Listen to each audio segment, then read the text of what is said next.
Remember the Dark Phoenix, everyone? Remember when she was a serious and dangerous antagonist to the X-Men? One of their own, one of their family corrupted by an alien presence beyond their understanding with a power level completely beyond their capability to deal with. And you really felt the struggle of the X-Men as they had to overcome these odds and try to find a way to defeat this opponent that's so far out of their league. Remember how when she would show up, it was a big deal and you really wanted to read that comic? And then they kept bringing her back again and again and again and again until she just became a freaking running joke. And now she embodies Echo, a D-list character who, based on the canon of the character, does not have the psychic ability or power level to contain a being such as the Phoenix.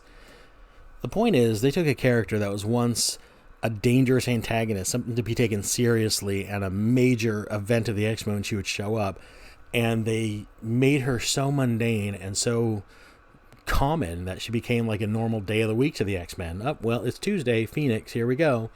And that brings me neatly along to X-Men Onslaught Revelation, the latest kind of event from the current sewer that is the X-Men books.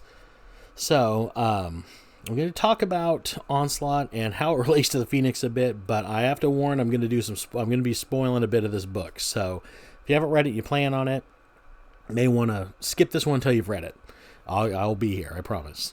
So, I remember when Onslaught first showed up, he was a pretty big deal of a villain.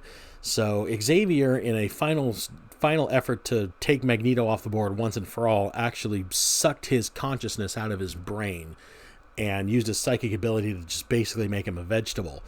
And it was the final solution to Magneto, but what Xavier didn't know is Magneto's consciousness lived inside of him and festered, and ultimately merged with his own consciousness and created this new being, Onslaught, which is an amalgamation of the intellect and the minds of both characters put in the psychic shell of this giant armored monster.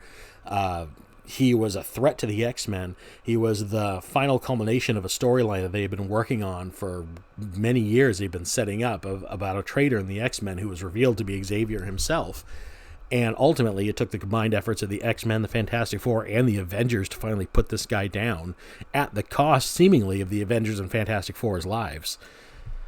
Onslaught came back again as kind of a reality-eating monster who was devouring another space-time continuum filled with alternate versions of some of the heroes. Again, a big-time villain with big stakes, and it took a lot to defeat him. He came back again, merged with the Red Skull this time, as kind of a dark future, one of the X-Men's many messed up timelines, and he himself was the dark future. So we're setting up a pattern here that that Onslaught is not something to be messed with here. He's not something to be taken lightly. He is a serious threat who fights for serious stakes. So, does he measure up to that in Onslaught Revelation? Or Revelation, rather? So, first of all, we have to get into the fact that X-Men Onslaught Revelation is actually just the final chapter of a story that's been building in the Way of X. One of the 271 monthly X titles that are coming out. Now, I have to admit that I gave the Way of X a chance, but I only give it a few issues because I really didn't like it. When it first came out, I knew that Nightcrawler was going to be the central character, and I knew a lot of it was going to be him reconciling his belief system with his new life on Krakoa and the resurrections and all that, stuff. And I thought that was going to be kind of interesting. How is he reconciled the fact that he's been a lifelong Catholic with the fact that they've overcome death and can resurrect people at a whim now? Well, it turns out he reconciles it really easy. He just makes up his own belief system, creates his own religion, abandons Catholicism, the religion that has guided his life since he was a child, and becomes a weird prophet to a mutant religion. I mean, easy peasy, right? So I didn't care for the Way of X. I thought it was just kind of a cheap workaround for Nightcrawler's character. And I kind of felt it a little unbelievable. I mean, just abandon your entire life's doctrine like that. Okay, well, there we go.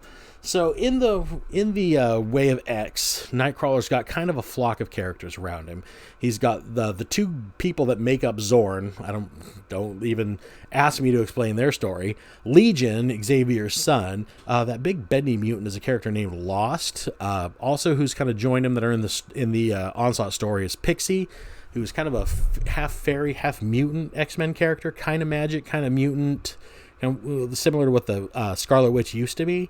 And Fabian Cortez, who's kind of this weird mutant vampire whose ability is he can augment a mutant's powers, but in doing so, he takes a bit of their life force in exchange.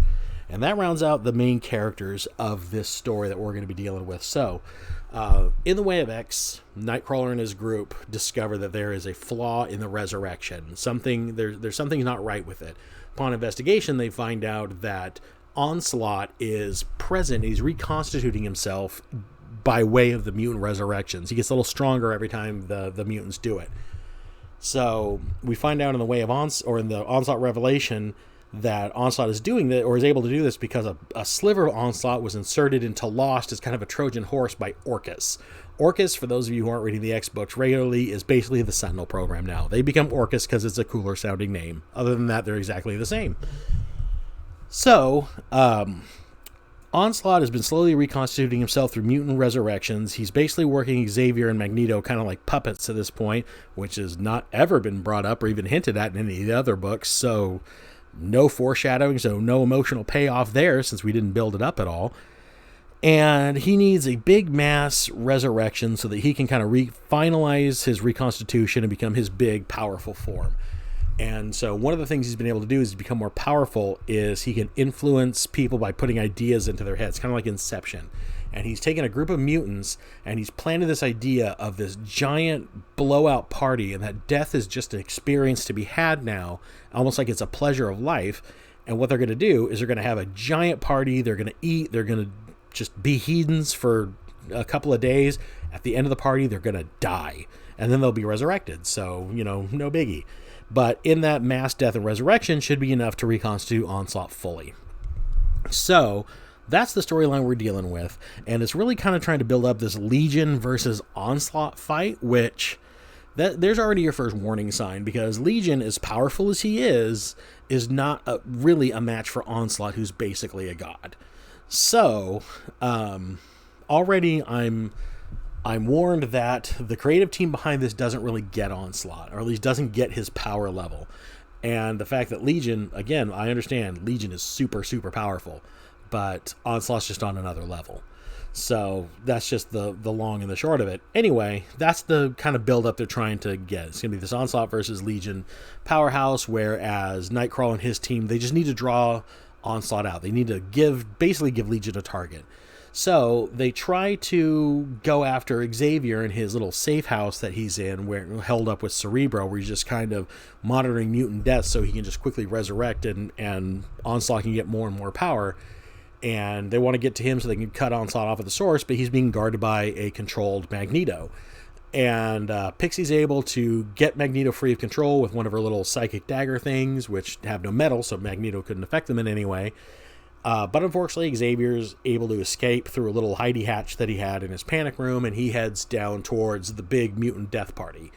And the rest of the team, along with Magneto, follow him in chase, but unfortunately that was Onslaught's big master plan. He needed Magneto and Xavier in the same room, which they had been several times. I don't know why this was any different. But since it looks like Pixie and Nightcrawler and the two Zorns are threatening to stop his plans, Onslaught decides to manifest himself a bit early. He takes full possession of Xavier and Magneto and creates a big form for himself. Not the big monster, hulky form that we're used to, like we see in this image here, but more like what Xavier looks like now, when he's always wearing that stupid helmet. So he's just kind of a skinny bobblehead Onslaught, just running around, stomping on people, trying to cause enough death and destruction to create the mass resurrection that's going to fully restore him. So Nightcrawler and his team spring into action. We have a bit of a fight. You get literally 3 pages of combat between this team of X-Men and Onslaught before they're able to depower Onslaught, turn him into a baby tiny worm, and Nightcrawler just crushes him. And the end. That is how we defeat Onslaught, one of the X-Men's greatest villains, one of Marvel's most powerful characters, and he's defeated in 3 pages by a team of C-list characters, which, again, lets me know that this creative team didn't really get Onslaught. So, what do we see here? So, just like the Phoenix, we've taken Onslaught, a powerful character, and we have made him the unsatisfying payoff in a comic book that hardly anybody's reading, and he's dealt with in 3 pages of a one-off comic. So that's kind of what he's been reduced to. And that's how you take a character that is big and powerful and scary and menacing and who's meant to command, this kind of gravitas that this is going to be a big deal. And we've taken him down to just a one-off, just a little 3-page fight. Couple C-team or D-list characters were able to defeat him. And so here we go again. Another powerful character just completely taken down and, several pegs, and he's not even a threat anymore. I mean, Onslaught's nothing now. And this brings me to one of the problems I'm really starting to have with this era of X-Men, which is I'm having trouble trying to understand what are the stakes here. Now, the X-Men are no longer these outsiders fighting in a world of people who hate and fear them. I mean, I guess people kind of fear them, but it's because they're so powerful, not because, mutants are this mystery on Earth. And as far as hate goes, I mean, over in the X-Men, the actual X-Men proper comic, I mean, they're treated like celebrities in that book. They work with S.H.I.E.L.D. They're basically the Avengers now. So I don't see that either. And no character can die. And if they do, they're just instantly resurrected. And so death is meaningless. All of the villains, the X-Men's amazing rogues gallery, they just live on the island with him in this weird hippie commune, and everybody just gets along. I mean, yeah, Orcus is there, but they've been dealing with the Sentinels for years.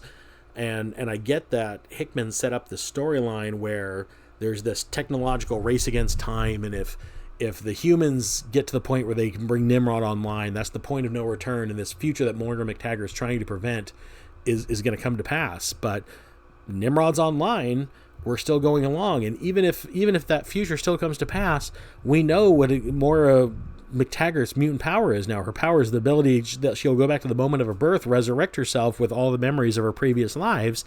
And even though Destiny said she's only going to get 11 shots at this, we're on shot 10. She's got an escape hatch. It's right there, and we can all see it. So what are we doing here? Why do I care about these events anymore? I liked the story when it first opened up, but it had the ring of temporary. That this was going to be a neat story that we're going to get to experience. It's going to have a beginning, middle, and end, and a satisfying conclusion. But we're 2 years into it, and I don't even know if we're in the middle. And by all accounts, in every interview that I've read, they're just going to continue with this Krakoan era for the indefinite future, but without Jonathan Hickman and his giant, omni-mind plot line that he was working on. He's basically got Inferno, and then he's out of here. So an Inferno, I'm hoping, is the satisfying payoff that we're waiting for. I know I've said before on this channel that I'm out after Inferno because the only thing that keeps me interested in these books really is the Mystique angle of the storyline, where Destiny told Mystique that all of this was going to happen before it did, and that either you force Xavier to resurrect Destiny, her lover, which Xavier has no intention to do, or Mystique is to burn the island to the ground. And so I really want to see how that story pays off, and I'm hoping it's a satisfying an ending, and hopefully it's an ending that I've been waiting for, because I'm going to feel like I really went through a lot for nothing if it isn't. So yeah, that's kind of where I'm left with the X books, and that's where I'm left with Onslaught Revelation. I mean, a big powerful villain taken down in 3 pages by a bunch of characters I barely care about, and Nightcrawler. So I'm curious if any of you read the Way of X. I admit I hadn't read much of it, and I didn't understand this book. This book wasn't accessible, which is another party foul. If you're going to take a villain as powerful as Onslaught, as well known to X-Men fans as Onslaught, and you put him in a book, don't put him in a book that if I haven't read this other little tiny series, I'm not going to understand, which is exactly what they did. I had to talk to a friend of mine to explain to me a bunch of things, because he's been reading the book, and they're talking about things like the spark and how it goes in one person and then another, and that you're going to use that spark to defeat Onslaught, and all of a sudden Legion is Scottish now. I mean, I'm assuming that was one of his personalities, but anyway, there was a lot in this book that you need to have read Way of X to even understand. So if you haven't read Way of X, I don't even recommend picking this book up. You're not going to get it, most likely. I didn't get it. I read a lot of the X books still currently because I talk about them on this channel. Otherwise, I probably would have dropped a lot of them.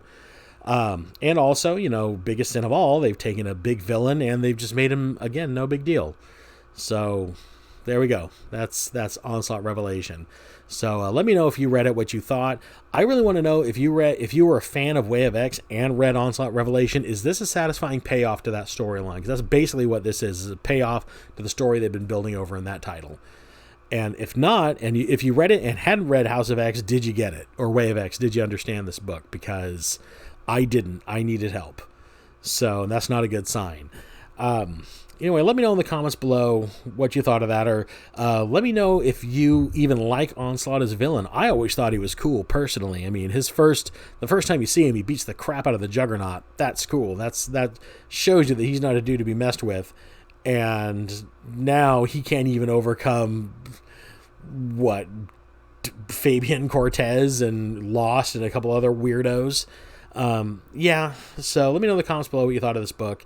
While you're down there, please hit like, subscribe if you are a fan of the channel. You're not already subscribed. I really appreciate it. The channel's been growing a lot lately. We're almost to 1,000 subscribers. I can't even believe that. So many people just like to sit and listen to me talk about this stuff, and I think it's awesome. So I will talk to you on the next video, and I'm just going to leave it at that. Have a great day, everybody. Bye.